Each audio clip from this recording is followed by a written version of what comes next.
Nais ng alkalde ng Tacloban na magkaroon ng masusing pagsusuri tungkol sa safety analysis at feasibility study na nag-udyok sa desisyon na kumpunihin ang San Juanico Bridge at limitahan ang paggamit nito.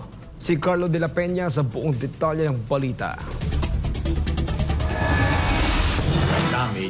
Inihayag ni Tacloban City Mayor Alfred Romualdez sa kanyang Facebook post kamakailan ang kanyang saloobin hinggil sa kasalukuyang kalagayan ng San Juanico Bridge. Matatandaan na nagdeklara ng state of emergency ang Tacloban City Government matapos ang desisyon ng gobyerno na limitahan ang paggamit nito at mag-utos ng pagkukumpuni ng nasabing tulay.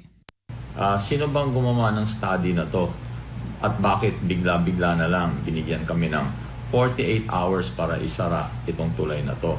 Naniniwala ang alkalde na tungkulin ng pambansang gobyerno na ipaalam sa publiko ang mga detalye, partikular na kung sino ang gumawa ng pag-aaral hinggil sa kalagayan ng tulay at ang dahilan ng biglaang pagsasara nito.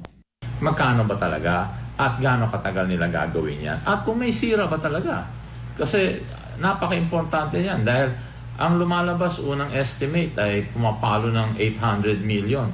Ngayon, pumapalo daw ng 7 billion. Malaking amount yun.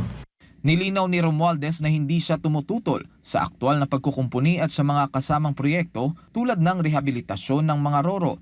Ngunit iginiit niyang kinakailangan ang transparency tungkol dito. Dahil dyan ay maraming spekulasyon tuloy na there is something going on that hindi ka nais-nais like corruption.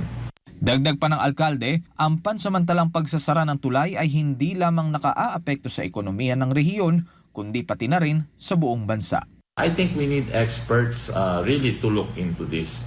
I think if we do that, mapapabilis, baka mapamura pa yung pag-ayos nitong tulay na to. Para sa Diyos at sa Pilipinas kung mahal, Carlo de la Peña, SMNI News.